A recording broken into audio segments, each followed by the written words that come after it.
നമുക്ക് അലീനയുടെയും മനുഷ്യങ്ങളുടെയും നാളത്തെ നല്ലൊരു കഥ കേട്ടാലോ? അതിനു മുമ്പായിട്ട് നിങ്ങളോട് എല്ലാവരോടും ഒത്തിരി നന്ദി ഞാൻ ആദ്യം തന്നെ പറയട്ടെ. കാരണം എനിക്ക് ചെറിയൊരു സർജറി ഉണ്ട്. അപ്പോൾ 2-3 ദിവസത്തിന് വീഡിയോസ് ഒന്നും ചാനലിനകത്ത് അപ്ലോഡ് ചെയ്യാൻ പറ്റില്ല എന്ന് പറഞ്ഞപ്പോൾ തന്നെ എൻ്റെ വീഡിയോസ് കഴിഞ്ഞ വീഡിയോസിനകത്ത് ഞാൻ പറഞ്ഞിട്ടുണ്ടായിരുന്നു. അപ്പോൾ തന്നെ എല്ലാവരും മെസ്സേജ് അയച്ചു, എത്രയും പെട്ടെന്ന് സുഖമായിട്ട് വരട്ടെ എന്നൊക്കെ പറഞ്ഞ് ഞങ്ങൾ പ്രാർത്ഥിക്കാന്നൊക്കെ പറഞ്ഞുകൊണ്ട് മെസ്സേജ് അയച്ചിട്ടുണ്ടായിരുന്നു. അപ്പോൾ അവർക്കെല്ലാം ഒത്തിരി നന്ദിയുണ്ട് കേട്ടോ. കാരണം ഞാൻ ഇത്രയ്ക്ക് പ്രതീക്ഷിച്ചില്ല നിങ്ങൾ എന്നെ ഇത്രയും സ്നേഹിക്കുന്നുണ്ടെന്ന്. കാരണം നമ്മളിങ്ങനെ വീഡിയോസിലൂടെ കണ്ടുള്ള പരിചയം മാത്രമേ ഉള്ളൂ, നേരിട്ടല്ലാതെ ഒരു പരിചയമില്ല. എന്നിട്ട് പോലും നിങ്ങൾ എനിക്ക് വേണ്ടിയിട്ട് അങ്ങനെ പ്രാർത്ഥിക്കാന്ന് പറയാനുള്ള ആ ഒരു മനസ്സ്, അതിന് ഒത്തിരി ഞാൻ നന്ദി പറയുന്നുണ്ട് കേട്ടോ.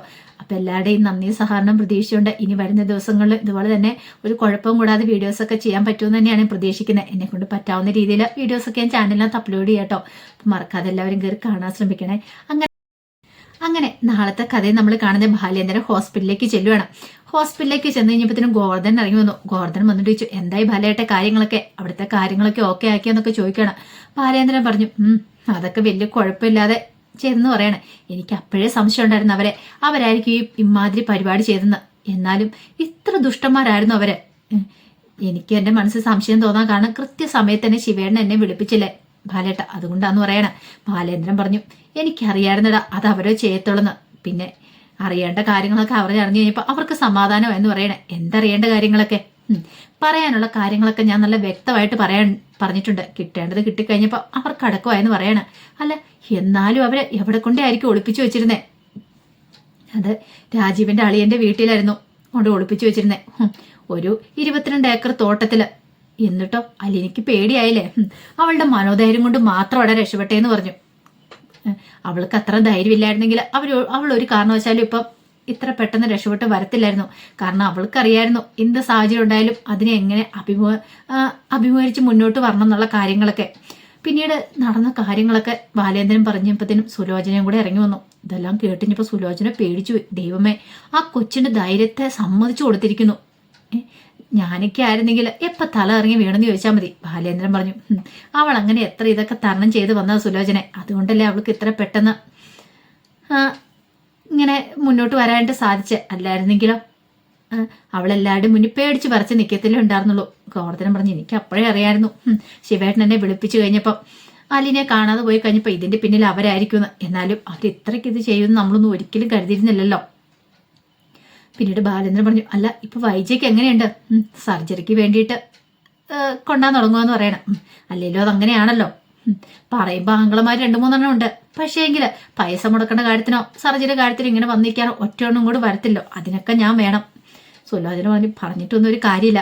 ചേച്ചിയോട് നമ്മൾ എത്ര പറഞ്ഞാലും ചേച്ചിയുടെ സ്വഭാവം മാറുമെന്ന് തോന്നില്ല. ഇനി അങ്ങനെ തന്നെ ആയിരിക്കും. എന്നാലും ആ കൊച്ചിനെ ഇങ്ങനെയൊക്കെ ഉപദ്രവിക്കാനായിട്ട് അവർക്ക് എങ്ങനെയൊക്കെ തോന്നി എന്നൊക്കെ സുലോചന ഇങ്ങനെ ഓരോന്ന് പറയണം. ബാലേന്ദ്രൻ പറഞ്ഞു, ഇനിയിപ്പം നമ്മൾ അതിനെക്കുറിച്ചൊന്നും പറഞ്ഞിട്ട് കാര്യമില്ല. ഞാൻ വൈജനെ ഒന്ന് കയറി കാണട്ടെ എന്ന് പറഞ്ഞുകൊണ്ട് ബാലേന്ദ്രൻ അങ്ങോട്ട് ചെന്നു കഴിഞ്ഞപ്പോൾ വൈജ കണ്ണൊക്കെ തുറന്ന് കിടക്കുവാണ്. ബാലേന്ദ്രൻ വന്നേന്ന് അറിഞ്ഞു. ബാലേന്ദ്രൻ വന്നറിഞ്ഞിട്ട് വൈജയന്തി ഇങ്ങനെ അനങ്ങാതെ ഇങ്ങനെ അതേ കിടപ്പ് തന്നെ കിടക്കണം. പിന്നെ സംസാരിക്കാനും പറ്റത്തില്ലല്ലോ. ഈ സമയം ബാലേന്ദ്രൻ പറഞ്ഞു, നിന്റെ ആംഗ്ലമാരെ എനിക്കോട്ട് നല്ലൊരു പണി തന്നു. എന്താണെങ്കിലും അതിനുള്ള തിരിച്ചവർക്കോട്ടുള്ള പണി കിട്ടിയിട്ടുണ്ട്. ആ പാവം പിടിച്ച കൊച്ചിനെ തട്ടിക്കൊണ്ടുപോയി. എന്നിട്ടോ ഒരു ദിവസം മുഴുവനും ആളും പേരില്ലാത്തൊരു വീട്ടിൽ കൊണ്ട് പാർപ്പിച്ചു. പക്ഷേങ്കിൽ സത്യവും നീതിയും ഒക്കെ നമ്മുടെ ഭാഗത്തായതുകൊണ്ട് പെട്ടെന്ന് അവളെ തിരിച്ചു കിട്ടിയെന്ന് പറയാം. നിന്റെ ആംഗിൾമാർക്ക് കിട്ടാനുള്ള കിട്ടി. ഇത് കേട്ടപ്പോൾ വൈജയന്തി പതുക്കെ മോൻ തിരിച്ച് ബാലേന്ദ്രനെ നോക്കണം. നീ എന്നെ നോക്കി പേടിപ്പിക്കൊന്നും വേണ്ട, ഉള്ള കാര്യം പറഞ്ഞ. ഇനി എന്താണെങ്കിലും അവര് അലീനയുടെ കാര്യത്തിൽ ഒരു തീരുമാനം എടുത്തുകൊണ്ട് വരത്തില്ല. അലീനെ തട്ടിക്കൊണ്ട് പോകാനൊന്നും അവരിനി മുതലാനൊന്നും പോകുന്നില്ല എന്ന് പറഞ്ഞിട്ട് ബാലേന്ദ്രൻ അങ്ങ് ഇറങ്ങിപ്പോയി. അതിന്റെ അർത്ഥം എന്താണെന്ന് വൈജയ്ക്ക് മനസ്സിലായില്ല. എന്തുകൊണ്ടാണ് ബാലേന്ദ്രൻ അങ്ങനെ പറഞ്ഞതെന്ന്. ബാലേന്ദ്രൻ അത് പറഞ്ഞതിന്റെ പിന്നെ കാരണമുണ്ട്. വൈജയുടെ മോളാണ്, അവളെന്നറിഞ്ഞിട്ടാണ് അവർ പോയിരിക്കുന്നത്. ഇനിയിപ്പോൾ അതുകൊണ്ട് ഒരിക്കലും അവളെ തട്ടിക്കൊണ്ടു പോകാനോ അവളെ ദേഷ്യം പിടിപ്പിക്കാനൊന്നും അവർ വരത്തില്ല. പക്ഷെ വൈജയന്തിക്ക് ഈ കാര്യങ്ങളൊന്നും അറിയത്തില്ല. വൈജയുടെ മനസ്സിൽ തന്റെ ആംഗ്ലമാരിപ്പം എല്ലാം ചെയ്യും, അവളെ അവിടെ നിന്ന് പറഞ്ഞു വിടും എന്നൊരു ചിന്തയായിരുന്നു. ഇതേ സമയത്ത് രേവതിക്കുട്ടി കോളേജൊക്കെ വിട്ട് വീട്ടിലേക്ക് വരുവാണ്. ആ സമയം ഭയങ്കര ടെൻഷനിലാണ് ഗ്രഹസമയം മാമച്ചനും. കാരണം രേവതിക്കുട്ടിയുടെ കാര്യത്തിൽ ഇനി എന്തായി തീരുമെന്ന് ഓർത്തിട്ട് രമേശൻ നായരെന്ന് പറഞ്ഞൊരാൾ അന്വേഷിച്ച് വന്നിരിക്കുക. അതും രേവതിക്കുട്ടി ഇപ്പോൾ ഒരു പെങ്കുച്ച അവിടെ ഉണ്ടോ, അവിടെ ജോലിക്ക് നിൽക്കുന്നുണ്ടോ, അങ്ങനെയാണെങ്കിൽ അവരുടെ വീട്ടിലെ കുട്ടിയാണെന്ന് അറിയാൻ വേണ്ടിയിട്ട്. ഈ സമയം ഗ്രഹസമയ്ക്ക് ടെൻഷൻ. ദൈവമേ, തനിക്കിനി തൻ്റെ രേവതിക്കുട്ടിയെ നഷ്ടപ്പെടുമോ എന്നൊരു ചിന്ത. തൻ്റെ വീട്ടിലൊരു കുട്ടിയായിട്ട് അവളെ അവർ അംഗീകരിച്ചു കഴിഞ്ഞു. ഇനിയിപ്പോൾ ആരൊക്കെ വന്ന് പറഞ്ഞാലും കൊടുക്കാൻ അവർ തയ്യാറല്ല. രേവതിക്കുട്ടി പതിവ് പോലെ തന്നെ വന്ന് ചായ കുടിച്ചുകൊണ്ടിരിക്കുന്ന സമയത്ത് രേവതിക്കുട്ടി എന്താ രണ്ടുപേരുടെ മുഖത്ത് വല്ലാത്തൊരു സങ്കടഭാവമാണല്ലോ, എന്തേലും പ്രത്യേകിച്ച് എന്തേലും ഉണ്ടായെന്നൊക്കെ ചോദിച്ചു. ഒന്നുമില്ല. അല്ല എന്തോ ഉണ്ട്, രേവതിക്കുട്ടിക്ക് അറിയാലോ. ഗ്രേസമ്മയുടെ മാമച്ചൻ്റെ മുഖത്ത് നോക്കി കഴിയുമ്പോൾ കുറേ സമയം ചോദിച്ചതിന് ശേഷമാണ് മാമച്ചൻ ആ കാര്യം പറയണേ. അതെ, ഇന്നിവിടെ ആള് വന്നായിരുന്നു പറയണം. ആണോ? അതാരാ? നിന്നെ അന്വേഷിച്ചു വന്ന? എന്നെയോ? എന്നെ അന്വേഷിച്ച് ആരാ വരണേ എന്നൊക്കെ ചോദിച്ചു. രേവതിക്കുട്ടിക്ക് അത്ഭുതമായിരുന്നു. ഇന്ന് വരെ തന്നെ അന്വേഷിച്ച് വരാൻ ആരുമില്ല, ആകപ്പാട അലീന ചേച്ചി. വേറെ ആരാ തന്നെ അന്വേഷിച്ച് വരാനായിട്ടുള്ളത്?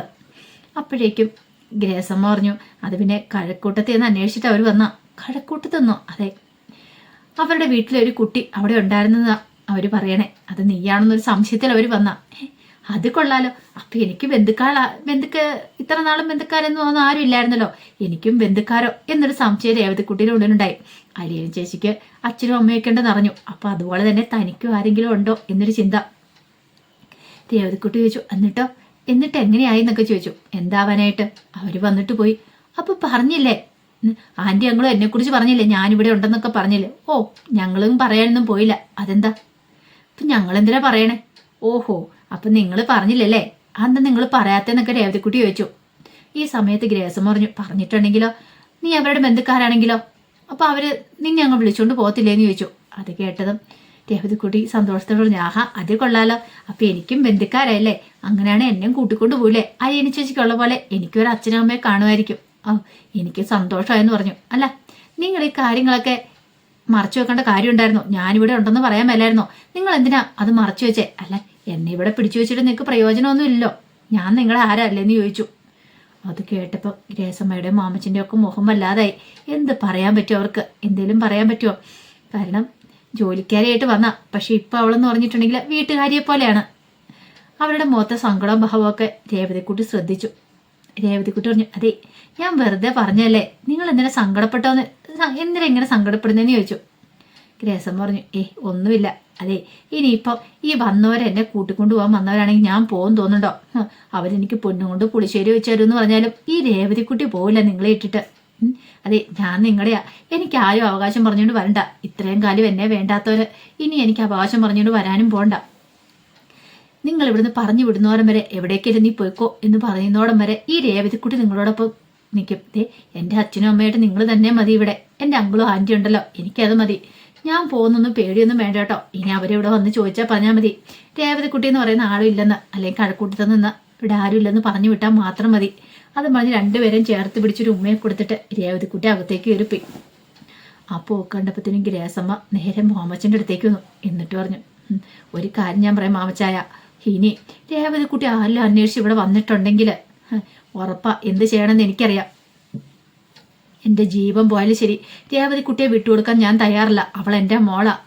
എൻ്റെ മോൻ പോയതിന് ശേഷം എനിക്ക് ദൈവം കൊണ്ട് തന്ന മോളാ. അപ്പം അവളെ വിട്ടുകൊടുക്കാനായിട്ട് ഞാൻ ഒരുക്കമല്ലെന്ന് പറയണം. മാമച്ചന് മനസ്സിലായി ഗ്രേസമ്മ സീരിയസ് ആയിട്ടാണ് പറയണേ. കാരണം ഗ്രേസമ്മയ്ക്ക് അത്ര ഇഷ്ടമാണ് രേവതിക്കുട്ടിയെ.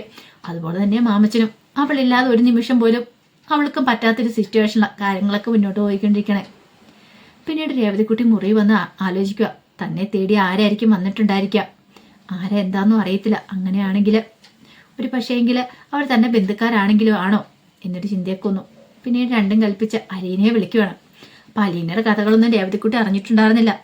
അങ്ങനെ അലീന കോളെടുത്ത് വിശേഷങ്ങളൊക്കെ ചോദിക്കുന്ന സമയത്ത് അലീന പെട്ടെന്ന് ഓർത്തു തൻ്റെ ഇവിടുത്തെ കഥകളൊക്കെ പറയണമെന്ന് ആലോചിച്ചു. പിന്നീട് പറയാതിരുന്നിട്ട് കാര്യമില്ലോ. പിന്നീട് അലീന ചെറിയൊരു ക്ലൂ കൊടുക്കുന്നുണ്ട് രേവതിക്കുട്ടിക്ക്. തന്നെ ഇങ്ങനെ തട്ടിക്കൊണ്ട് പോയ കാര്യങ്ങളൊക്കെ പറയണം. ഇതെല്ലാം കേട്ട് കഴിഞ്ഞപ്പോൾ രേവതിക്കുട്ടിക്ക് സഹിച്ചില്ല, വല്ലാത്ത ടെൻഷനായി. പിന്നീട് തൻ്റെ അമ്മയുടെ ആങ്ങളമാർ താൻ ആരാന്നുള്ള സത്യങ്ങളൊക്കെ അറിഞ്ഞ കാര്യങ്ങളൊക്കെ പറയുന്നത്. അതുകൊണ്ടിപ്പോൾ രേവതിക്കുട്ടി പറഞ്ഞു, ശരിക്കും അവർക്കത് വേണ്ടതാ. എന്നിട്ട് എന്താ ചേച്ചി അവരോടൊന്നും പറഞ്ഞില്ലേ? ചേച്ചി രണ്ടെണ്ണം പറയാൻ മേലായിരുന്നോ എന്നൊക്കെ ചോദിച്ചു. രേവതിക്കുട്ടി ഭയങ്കരമായിട്ട് ദേഷ്യപ്പെട്ടു. അലീന പറഞ്ഞു, എനിക്കപ്പം അങ്ങനെയൊന്നും തോന്നിയില്ല. പിന്നെ എനിക്കറിയാമായിരുന്നു എൻ്റെ അച്ഛൻ രക്ഷിക്കാൻ വരുമെന്ന്. എൻ്റെ അച്ഛനെന്നെ രക്ഷിക്കാൻ വന്നല്ലോ, എനിക്കതുകൊണ്ട് സന്തോഷമായി എന്നൊക്കെ പറയണം. പിന്നീടാണ് രേവതിക്കുട്ടി തന്നെ അന്വേഷിച്ച ഒരാൾ വന്ന കാര്യങ്ങളൊക്കെ പറയണേ. അതെല്ലാം കേട്ടിഞ്ഞപ്പോൾ അലീന പറഞ്ഞു, അങ്ങനെയാണെങ്കിൽ അതിനിപ്പോൾ നിൻ്റെ ആരെങ്കിലും ആയിരിക്കുമോ മോളെ? എനിക്കറിയില്ല, അതിനെക്കുറിച്ചൊന്നും എനിക്കറിയില്ല. പക്ഷെ ഒരു കാര്യം ഞാൻ പറയാം ചേച്ചി, ആരൊക്കെ വന്നാലും എന്തൊക്കെ പറഞ്ഞാലും ഞാൻ ഒരിക്കലും ഇവിടെ വിട്ട് പോകത്തില്ല. എനിക്ക് എൻ്റെ അങ്കിളിൻ്റെ ആൻറ്റി ഉപേക്ഷിച്ച് പോകാൻ പറ്റില്ലെന്നൊക്കെ പറഞ്ഞിട്ട് രേവതിക്കുട്ടി കോള് കെട്ടിയെന്നേ. അതിൽ എനിക്ക് മനസ്സിലായി അവൾ എത്രമാത്രം ആ കുടുംബത്തെ സ്നേഹിക്കുന്നുണ്ടെന്ന്.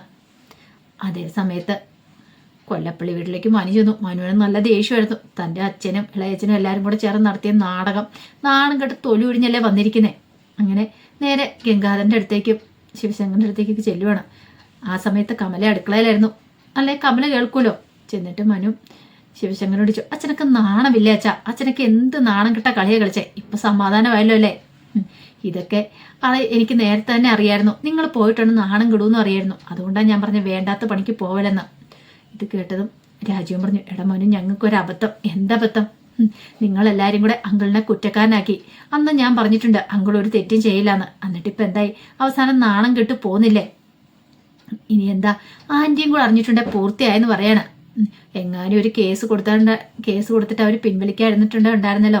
ഇപ്പൊ എന്താണെങ്കിലും നിങ്ങളുടെ പോക്ക്, സിംഗപ്പൂർക്കും ദുബായിക്കുള്ള പോക്കെല്ലാം മുടങ്ങിയാനും അകത്ത് കിടന്നേനെന്ന് പറയണ. പിന്നെ ജോലി ഉപേക്ഷിച്ച് ഒന്നുമില്ലാതെ പത്രത്തിലും ഫോട്ടോ വന്ന് ഇങ്ങനെ ഇന്നേരം പെൺകുട്ടിയെ തട്ടിക്കൊണ്ടുപോയെന്ന് പറഞ്ഞ് അതിനേക്കാൾ ഉപരി അവൾ ആരാ എന്താന്നൊക്കെ പുറലോകം മുഴുവൻ അറിഞ്ഞാനും. ഇപ്പൊ ശരിക്കും ഇവിടെ അങ്കിളും അതുപോലെയൊക്കെ അലീനയൊക്കെ പാവമായതുകൊണ്ട് മാത്രം നിങ്ങൾ അങ്കിളുടെ ഭാഗത്തുനിന്നും ചിന്തിക്കുന്നുണ്ടോ എന്നൊക്കെ ചോദിച്ചു മണിശങ്കർ വായി വന്ന ചീത്തയെല്ലാം പറയാണ്. മണിശങ്കറിന്റെ മുന്നിൽ തല കുടിച്ച് നിൽക്കാനേ പറ്റുള്ളൂ. ഒടുവിൽ ഗംഗാധരൻ പറഞ്ഞു, മനു, അത് ഇവർക്ക് അറിയത്തില്ലാത്തോണ്ടല്ലേ, സത്യങ്ങളൊക്കെ അറിയത്തില്ലാത്തോണ്ടല്ലേ. അതെ, ഇതൊക്കെ ഈ സത്യങ്ങളൊക്കെ നേരത്തെ അറിയാവുന്ന ആളായിരുന്നെങ്കിൽ വെളിച്ചൻ എന്ത് ചെയ്യണമായിരുന്നു? വെളിച്ചൻ നേരത്തെ തന്നെ ഈ സത്യങ്ങളൊക്കെ പറയണമായിരുന്നു ഇവരോട്, അച്ഛനോടും ചെറിയച്ഛനോടൊക്കെ. അതിന് പറഞ്ഞില്ലല്ലോ. വെളിച്ചൻ ഒളിച്ചു വെക്കുകയല്ലേ ചെയ്തേ. അങ്ങനെ പറയുമായിരുന്നെങ്കിൽ ഇപ്പം ഇങ്ങനെയൊക്കെ പോകുമായിരുന്നു അവര്. ഒരു കാര്യം ഞാൻ പറഞ്ഞേക്കാം, ഇനി ഇതിന്റെ പിന്നാലെ പോയിട്ടുണ്ടെങ്കിൽ ഒടുവിൽ നല്ല പണി തന്നെയായിരിക്കും കിട്ടാൻ പോകുന്നത്. അറിയാലോ എന്നൊക്കെ പറഞ്ഞിട്ട് മനു ദേഷ്യപ്പെട്ടു പോവാണ്. എന്ത് ചെയ്യണമെന്ന് അറിയത്തില്ലാതായിപ്പോയവര്. ഇനിയിപ്പം അലീനയുടെ കാര്യത്തിൽ എന്തെങ്കിലും തീരുമാനം എടുക്കണം. വൈജയോട് സത്യങ്ങളൊന്നും തുറന്നു പറയാൻ പറ്റില്ല. പക്ഷെ കമലയുടെ മുന്നിലൊക്കെ എന്ത് പറയണം? കാരണം വൈജയ്ക്ക് കല്യാണത്തിന് മുമ്പ് ഒരു ബന്ധം ഉണ്ടായിരുന്നു. അങ്ങനെ ഉണ്ടായ മോളാണ് അലീന എന്ന് പറഞ്ഞു കഴിഞ്ഞിട്ടുണ്ടെങ്കിൽ കമലയുടെ പ്രതികരണം എങ്ങനെയായിരിക്കും? അതുപോലെ തന്നെ വൈജി അറിഞ്ഞിട്ടുണ്ടെങ്കിൽ പെട്ടുപോയല്ലോ എന്നൊരു ചിന്തയൊക്കെ ഉണ്ടാകുന്നുണ്ട്. അപ്പം അതിൻ്റെ വിശേഷങ്ങളൊക്കെയാണ് നമ്മൾ കാണുന്നത്. ആ വിശേഷങ്ങൾക്കായി നമുക്ക് എല്ലാവർക്കും കാത്തിരിക്കാം കേട്ടോ. അപ്പോൾ ഒരിക്കൽ കൂടി എല്ലാവർക്കും ശുഭരാത്രി നേർന്നുകൊണ്ട് നിർത്തുന്നു. നന്ദി.